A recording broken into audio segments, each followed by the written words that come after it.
പാലക്കാട് ജില്ലാ കലോത്സവം ഇന്ന് അവസാനിക്കുകയാണ്. 29-ാം തീയതി തുടങ്ങിയ കലോത്സവം ഇന്ന് അവസാനിക്കുകയാണ്. സ്റ്റാർട്ടിംഗ് 29-ാം തീയതി തൊട്ട് വന്ന ഓരോ ഐറ്റംസിനും ജഡ്ജ്മെന്റിന് ഇരിക്കാൻ യോഗ്യത അല്ലാത്തവരാണ് വന്നിട്ടുള്ളത്. അത് നിശ്ചയിക്കപ്പെട്ട ഈ കലോത്സവ ഭാരവാഹികൾ, കലോത്സവത്തോട് അനുബന്ധിച്ചിട്ടുള്ള കമ്മിറ്റി മെമ്പേഴ്സ്, അതുമായിട്ടുള്ള സംബന്ധിച്ച ആൾക്കാർ, ഭാരവാഹികൾ, ജില്ലാ കമ്മിറ്റിയുടെ ഭാരവാഹികൾ, ഇവർക്കും ഒട്ടും കഴിവില്ലാത്ത ആൾക്കാരാണ്. കാരണം അവരെ സെലക്ട് ചെയ്യാൻ പോലും അറിയാത്ത ആൾക്കാരാണ് ഈ ജില്ലാ കലോത്സവത്തിന്റെ ജഡ്ജ്മെന്റ് പാനലിൽ വന്നിട്ടുള്ളത്. ഒന്ന്, അവരെ സെലക്ട് ചെയ്തത് വളരെ മന്ദബുദ്ധികളായ ആൾക്കാരാണ്, കഴിവുകെട്ട ആൾക്കാരാണ്, കഴിവില്ലാത്ത ആൾക്കാരാണ് ഇവരെ ജഡ്ജ്മെന്റിനെ സെലക്ട് ചെയ്തത്. കാരണം കഴിവുള്ള ആൾക്കാരെ സെലക്ട് ചെയ്യാൻ കുറച്ച് തല വേണം, തലയിനകത്ത് ബുദ്ധി വേണം, അറിവ് വേണം, വിവരം വേണം, വിവേകം വേണം.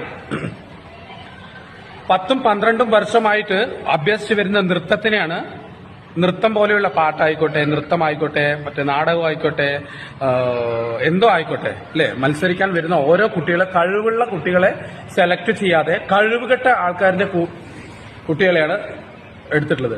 ഒരു കഴിവില്ലാത്ത ആൾക്കാരെ പഠിപ്പിച്ച് കൊണ്ടുവന്ന് അവിടെ നിർത്തിയിട്ട് അവര് കഴിവുകെട്ട ആൾക്കാരിനെയാണ് മാത്രം സെലക്ട് ചെയ്തിട്ടുള്ളത്. ഈ ജില്ലാ കലോത്സവം ഈ ജില്ല പാലക്കാട് മാത്രമല്ല പല ഡിസ്ട്രിക്റ്റിലും പോയി പഠിപ്പിക്കുന്നതാണ്. അപ്പോൾ പല ഡിസ്ട്രിക്റ്റിലെയും ജഡ്ജ്മെന്റും ഒരേപോലെ തന്നെയാണ്, യാതൊരു മാറ്റമില്ല.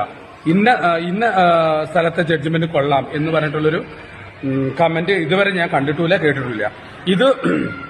ഇതുമായി സംബന്ധിച്ചിട്ടുള്ള, അതായത് കലോത്സവവുമായി സംബന്ധിച്ചിട്ട് ജഡ്ജ്മെന്റിനെ തെരഞ്ഞെടുക്കുന്ന ആൾക്കാരുണ്ടല്ലോ, ഇതുമായിട്ട് കലോത്സവവുമായി ബന്ധപ്പെടുമ്പോൾ ഈ ജഡ്ജ്മെന്റിനെ തെരഞ്ഞെടുക്കുമല്ലോ, അവർക്ക് തീരെ ക്വാളിറ്റി ഇല്ല.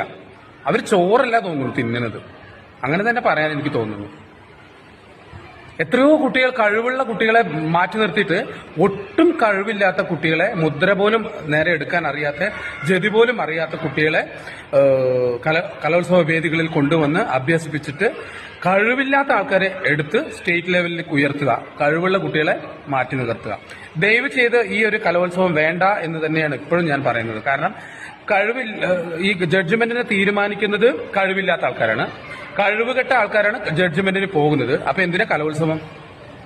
എല്ലാ സ്കൂളിലും ആനുവൽ ഡേ വെക്കുക, ഗംഭീരമായിട്ട് ആനുവൽ ഡേ അടിപൊളിയാക്കുക, പോകുക എന്നുള്ള ഒരു അഭിപ്രായക്കാരനാണ് ഞാൻ.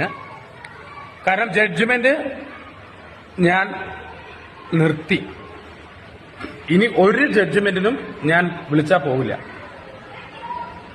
ഒരൊറ്റ ഈ കലോത്സവ വേദികളിൽ ജഡ്ജ്മെന്റിന് ഞാൻ പോകില്ല. കാരണം കഴിവില്ലാത്ത ആൾക്കാരാണ് നമ്മളെ സെലക്ട് ചെയ്യുന്നത്. അപ്പൊ കഴിവുള്ള ആൾക്കാർ സെലക്ട്